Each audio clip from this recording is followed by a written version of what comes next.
I got punished for doing what's best for the team financially. Yeah. Right.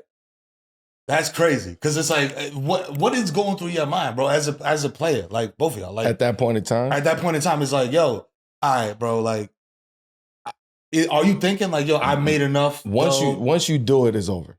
Yeah. Like mentally. Like once you do it once, even if it's like somebody's helping you out or helping you in a situation, once you kick that door, then that's your box, you're stuck. No matter what. Yeah.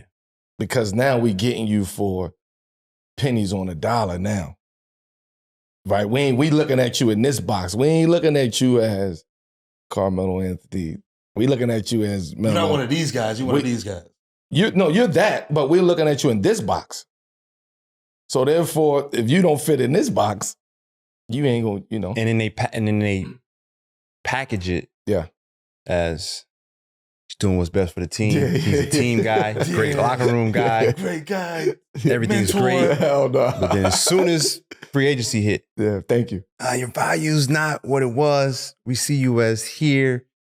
And do you want to win? Yeah. Because then they hold the ring culture against you. That's a fact. Oh. You're not a winner unless you sacrifice at that point in time. Yeah. It's interesting how they do it. It's a narrative. It's a narrative that You're comes not with a it. winner. Yeah. Once you sacrifice, right, or you fight that, then you're not a team player. You're not a winner because you don't want to sacrifice. They're going to say, oh, it's about the money. You know what I mean? Like it becomes about everything else other than what's really at hand. Yeah, because I speak on this, my man Evan Turner, my best friend, my brother. And Shout out, Ev. Ev had an amazing, he said this on JJ's pod one day.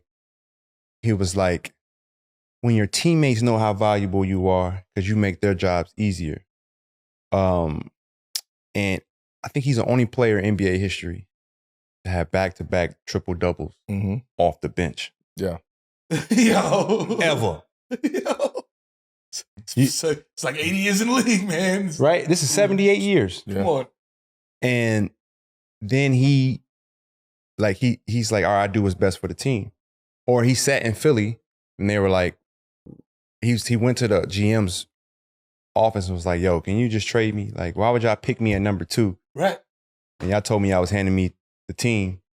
Man, it's Drew Holiday, it's Andre Iguodala, Lou Williams. Man, y'all made it seem like they was weak. Yeah. I'm not better than them dudes right now.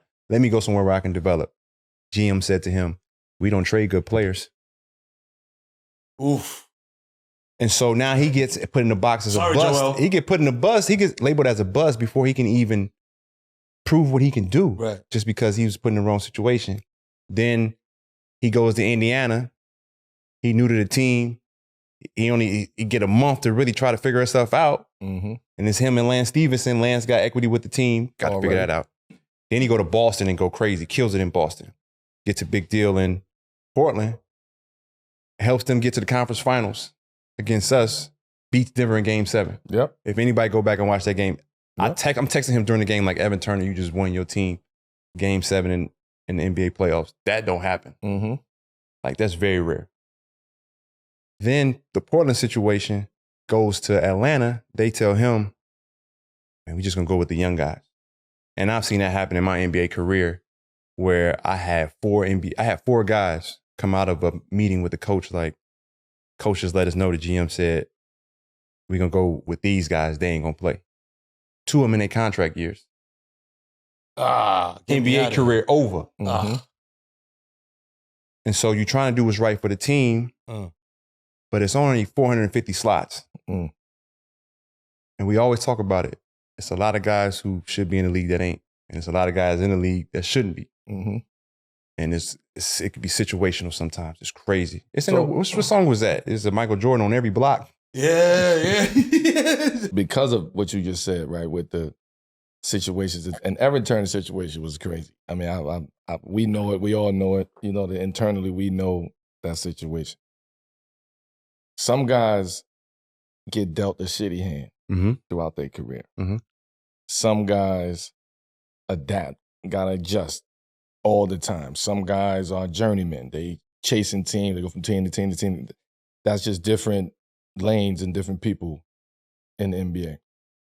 For somebody like you who was a star, like you came in, we stars. Mm-hmm. And now you had to, and you playing with another star with AI. Now you got to adjust your game, right, Mm-hmm. to be a different role, but to be the star player in that role, right? That's a big difference being a star player and being a star player of a role. Yep. Right? What was the mindset shift, like the mindset when it came to adapting to that? Was it hard to adapt from being a star to being a star in a very specific role? To be a star in a specific role, it takes a long time. It's almost like your first time planting something, and you don't know if you're doing it right until it comes to fruition, and it's like it sprouts. You're like, oh, I did it right. The last 3-4 months, like I was feeding it the right water. Mhm. I had the right soil. So it's like blind faith. And so when Steve brought me off the bench, and it threw me off because I was playing well. So like I said before, I got punished for playing well. He was like, yo, the first group versus second group are the most competitive games in practice when Andre's on the second group. I'm like, yeah, I'm busting their ass. So I'm starting. He's like, no, man, we're a way better team if you come off the bench. I'm like, wait, I did so good that I got demoted. Right. Think about that. Yeah. Right. It sounds crazy, but then like from a fan perspective, it's like, all right. Right? I'm saying that I'm watching at the crib. I know listen, I'm gonna go next. But Yeah. Nah, but it's crazy. Give me the Hooper perspective. I'm gonna give you the fan perspective. As a guy watching at home, I low-key want that because it's like, they talk about first unit, second unit. You want your second unit to come out when the starters or whoever is sitting down for however long, there's not a lull. You know what I mean? Like, Correct. oh, this guy's saying, bro, Andre's coming in and they still clicking. We still up 20. They ain't closed the gap at all. You know what I'm saying? Like, so as a fan, it's like, okay, cool. I understand that. I see that strategy, but I understand because from the player's perspective, it's like, when bro, I go, what the fuck? Because as a starter, what's the average salary of a starter? That part. And what's the average salary of a guy coming off the bench? So when I heard it, I'm like, damn, my career over. That's the first thing I thought. Like, damn, I got 3 years left. So I got to wait 6-7 months. I got to wait 8 months. And we win a championship. And I'm like, man, that shit better have worked. So now I'm like, all right, it worked. Now I can take this and I can run with it. Oh, I'm running with this shit. Yeah, I got finals MVP off the bench. I'm technically a starter that come off the bench, so you're going to have to pay me like it. So you kind of have to adapt. It's like you're saying, you got to adapt to the situation. And then from there, I just bought into it. It got to the point then after that where Steve was like, hey, such and such is out. You starting tonight. Nah, I'm cool, fam. I'm not starting no more. Yeah, that's it. I'm coming off the bench. Yeah. That's like a joke. But like all those things come into play with some of the decisions that you have to make. And if you buy in or not, it's the same, like you're talking about Julius Randle. It's like, are you going to change your game when it can really affect your pockets? Like we just saw Scotty Barnes got $270 million. I was like, yo, Scotty, let me hold something. I don't care if it's Canadian. I'll do the exchange myself, bro. And the kid coming off the bench might only get 80. Yeah. We 200 million's difference from coming off the bench versus starting. Now, as a fan or as a player, right? Both that makes sense to everybody. Hell yeah. NBA season may be over, but there's plenty of sports to choose from, and PrizePicks has got you covered when it comes to helping you make some bread. PrizePicks is a daily fantasy app where you can select 2 or more players, pick more or less on their projected stats, and you could turn your little $10 into $1,000. PrizePicks is wild simple to play.